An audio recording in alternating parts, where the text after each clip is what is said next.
Halo, assalamualaikum warahmatullahi wabarakatuh. Jumpa lagi di channelnya Ayo Dolan Bro. Jadi ini channel baru ya. Terus aku minta dukungannya supaya kalian bisa subscribe, bisa like, dan bisa mendukung channel ini supaya lebih dan lebih lagi. Karena apa ya? Ya karena kalau misalnya kalian suka, jadi akunya lebih semangat lagi untuk membuat konten-konten ya. Oke, hari ini aku mau ngebahas soal tempat wisata yang angker di Jawa Tengah karena aku orang Jawa Tengah, jadinya aku mau bahas ini dulu. Oke, jadi yang pertama itu adalah Lawang Sewu. Jadi kalau misalnya kalian orang Semarang nih, biasanya kalian tahu Lawang Sewu itu gimana sih. Jadi Lawang Sewu itu adalah peninggalan Belanda dan itu udah lama banget, dan dulunya itu adalah kayak stasiun kereta api kayak gitu. Terus bangunannya tuh sebenarnya tuh megah dan bagus banget. Aku pernah masuk ke sana dan itu emang bangunannya tuh bagus banget. Tapi kalau misalnya kalian masuk ke lorongnya tuh, lorong di bawah itu biasanya baunya tuh masih amis kayak gitu dan masih apa ya, becek-becek kayak gitu sih. Jadinya kesannya angker tuh di sana. Dan emang sih, dan banyak banget kayak misalnya orang-orang yang mau uji nyali itu atau masuk ke stasiun TV itu milihnya di lorongnya itu, dan itu memang banyak banget godaan-godaan makhluk halusnya ya. Jadi Lawang Sewu itu memang benar-benar menyeramkan, jadi kayak gitu.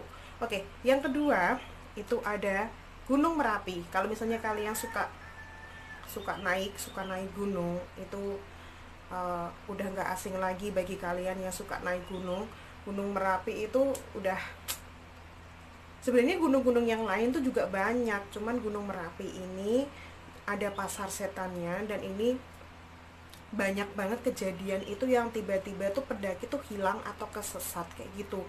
Jadi aku udah coba searching dan banyak banget tuh yang ngomongin soal Gunung Merapi, dan dia tuh ada yang hilang, kesesat, terus tiba-tiba ketemu udah 3 hari kayak gitu.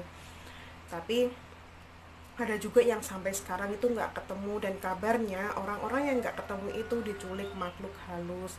Dan kabarnya yang udah ketemu dia tuh kayak kayak mendengar kayak istilahnya mendengar keramaian kayak pasar kayak gitu, terus akhirnya dia tertarik untuk masuk ke sana, dan padahal itu kan perbatasan antara dunia nyata dan dunia alam sana, katanya sih gitu.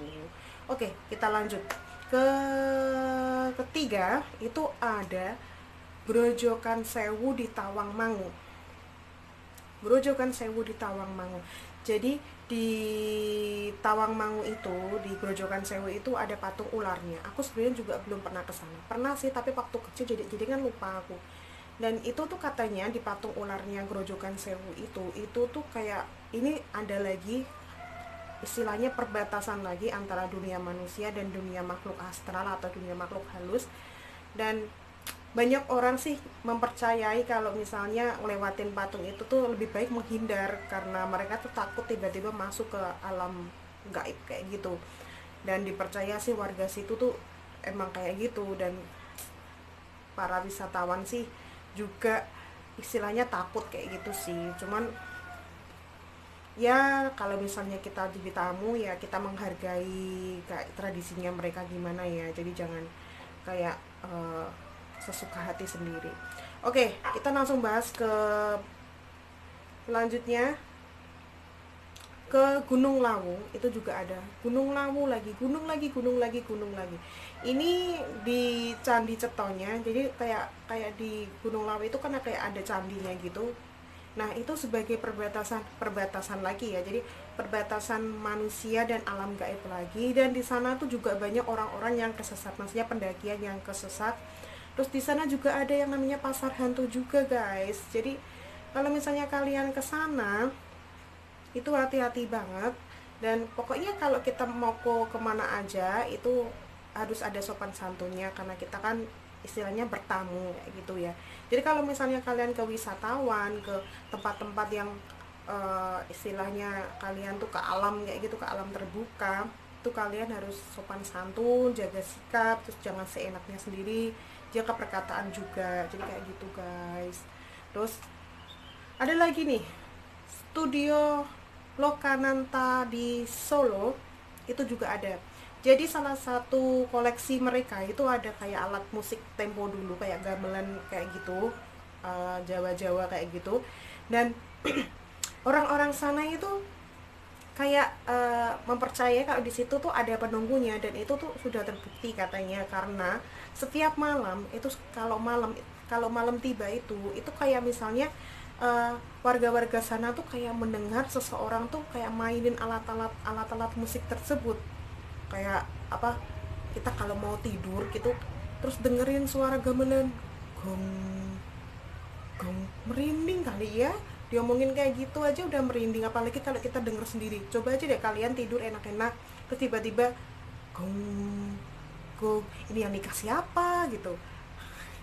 Jadi aduh, jangan deh, jangan. Tapi ini kepercayaan mereka dan banyak warga sekitar yang udah mendengar, padahal tuh gak ada yang mainin musik malam-malam. Gila aja yang mainin musik malam-malam, bisa diganggu apa, bisa dikoyok warga kali ya. Kecuali kalau kalian lagi dangdutan atau lagi ada resepsi nikahan, itu bisa kali ya. Terus ada juga nih, lagi-lagi Gunung Selamat. Jadi itu di Gunung Selamat tuh, di Gunung Selamat tuh ada air terjun, ada air terjunnya di lereng gunung. Terus nih, banyak banget itu warga-warga yang istilahnya kurang iman itu, eh, kayak menjadikan air terjun tersebut tuh jadi tempat pesugihan. Dan jadinya itu malah kayak apa ya, jadinya tuh kan misalnya kita menjadikan sesuatu tempat itu menjadi pesugihan, itu kan malah didiami oleh makhluk-makhluk astral.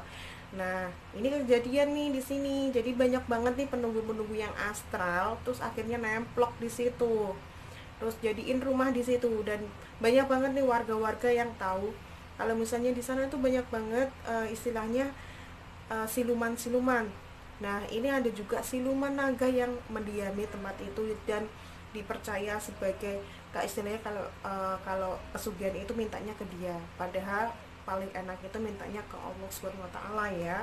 Jadi kalau misalnya kalian mau cari uang jangan di situ. Kerja. Ada lagi Umbul Senjoyo. Nah, Umbul Senjoyo ini adalah pemandian air panas. Pemandian air panas. Jadi nih, kalau misalnya nih konon kamu bakal melihat sosok besar terus memakai pakaian kerajaan kalau menjelang sore, jadi kayak menjelang maghrib kayak gitu sih. Nah, kalian tuh bakal melihat sosok besar banget terus memakai pakaian kerajaan. Nah, ini aku kurang jelas nih, cewek apa cowok. Kalau misalnya kalian melihatnya cowok pakai pakaian kerajaan, terus pakai pakaian kerajaan cowok tuh gimana, pakai gini ya, pakai apa yang kuping-kupingnya kayak gitu, terus pakai emas-emasan kayak gitu, itu merinding kali ya. Kalau misalnya kalian cowok terus ngelihatnya cewek pakai kemben, melongo kali. Cewek cantik banget, kebanyakan kayak gitu tuh cowok-cowok, padahal tuh demit. Ih. Lanjut lagi, ada lagi Benteng Van der Wijk. Jadi Benteng Van der Wijk ini adalah tempat pertahanan Hindia Belanda. Jadi ini peninggalan Hindia Belanda lagi ya. Terus pengunjung tuh sering mendengar rintihan-rintihan, suara-suara orang yang teriak-teriak kayak gitu, kayak zaman perang kayak gitu loh. Terus ada juga pengunjung tuh yang melihat orang Belanda atau tentara. Ada yang melihat none-none Belanda kayak gitu pakai payung, terus rambutnya pirang kayak gitu. Terus ada juga yang melihat tentara-tentara Belanda dengan bersimbah darah terus jalan. Ini kakinya nggak kena pistol apa? Maksudnya nggak kena peluru apa, jalan gitu. Tapi ada juga yang melihat tuh kakinya itu juga bersimbah darah tapi ngayang kayak gitu loh. Kayak gitu. Nah, pokoknya tuh sering banget mereka tuh menampakkan ke pengunjung-pengunjung yang datang ke situ. Sekarang tuh hantu-hantu tuh pengen eksis, jadinya mereka tuh sering menampakkan diri ke orang-orang. Ini loh aku ada kayak gitu. Oke, lanjut lagi. Ini ada Pantai Gelagah Wangi di Demak. Jadi ini Pantai Gelagah Wangi itu sebenarnya pantainya bagus banget dan bersih banget pada zamannya. Jadi dulu aku pernah kesana sekali. Terus itu memang bagus banget pantainya, terus indah, terus pokoknya bersih banget lah. Di Jawa kan deket kan sama rumah aku. Jadinya pokoknya bagus banget, walaupun masuknya tuh jalannya tuh kayak jauh banget, masuk ke desa-desa kayak gitu, tapi top banget. Nah ini nih, Pantai Gelagahwangi di Demak ini tuh dipercaya, kalau sunset datang itu ada dua makhluk halus berkepala ular itu muncul dari air, set kayak putri duyung gitu. Jadi muncul tiba-tiba kayak gitu. Terus eh, mereka tuh percaya, maksudnya orang-orang yang warga-warga tuh percaya kalau misalnya dua makhluk yang berkepala ular itu kepala ular tuh badannya manusia loh, jadi kepalanya ular gitu. Kebanyakan kan orang-orang kan mikirnya kan eh, badannya ular kepalanya manusia. Kalau ini kebalik, jadi kepalanya ular badannya manusia, jadi kayak gitu. Tapi kadang dia juga berupa manusia gitu kadang, katanya. Terus makhluk itu, intinya tuh makhluk itu tuh jaga di pantai itu. Nah tiba-tiba tuh nongol tuh dari air. Nah dipercaya itu tuh masih kayak istilahnya tuh masih titisannya Nyai Roro Kidul atau pengikutnya kayak gitu. Dan kita sih ya terserah mau percaya nggak percaya, itu kan udah istilahnya udah mendarah daging di warga situ, kepercayaan mereka, jadi kita menghargai ya. Ada juga nih pemandian Guci Indah Tegal. Jadi pemandian Guci Indah Tegal ini tuh ada patung naga di sana tuh dipercaya sama orang-orang yang jaga sana atau orang-orang yang warga sana itu tuh kayak titisannya pengikut Nyi Roro Kidul lagi guys. Jadi pengikutnya Nyi Roro Kidul ini udah banyak banget ya. Mungkin kalau Nyi Roro Kidul ini bikin Twitter atau bikin Facebook ini langsung pengikutnya banyak banget guys. Jadi kayak gitu intinya. Ini pengikutnya Nyi Roro Kidul dan dia tuh bisa menjelma sebagai naga. Jadi bus kayak naga di Dragon Ball kayak gitu. Kita ngumpulin 7 bola terus pokoknya jadi naga kayak gitu. Nah ini termasuknya. Ada lagi, sebenarnya tuh ini kan 10, aku ada lagi satu di Purwodadi tuh ada namanya Bledoku. Dan itu tuh sebenarnya tuh hamparan tanah, terus ada kayak semacam kayak bukan api sih, jadi kayak dari tanah itu keluar kayak asap kayak gitu. Dan itu tuh emang dipercaya banyak banget penunggunya. Dan emang sih di depannya itu kan ada jalan raya, itu sering banget terjadi kecelakaan tiba-tiba dan orangnya tuh meninggal atau kritis terus tiba-tiba dibawa ke rumah sakit dan akhirnya meninggal di sana. Itu banyak banget. Dan kebanyakan orang yang bisa melihat atau indigo itu bilang kalau misalnya korban-korban yang kecelakaan itu jadi uh, kayak benteng, bukan benteng sih, kayak pagernya di Bleduku itu udah kepercayaan di Bledukunya itu, maksudnya warga sekitar itu udah percaya banget kalau di situ memang banyak penjaganya, jadi kayak gitu.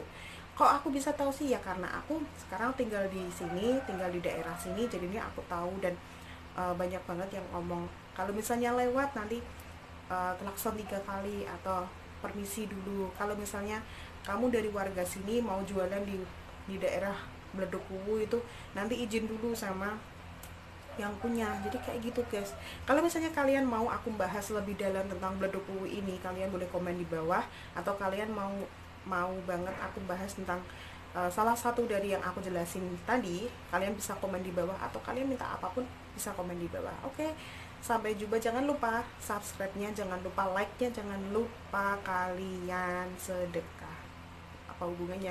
Jadi jangan lupalah kalian dukung channel ini supaya lebih dan lebih lagi. Oke, sampai jumpa. Assalamualaikum warahmatullahi wabarakatuh. Ayo dolan bro.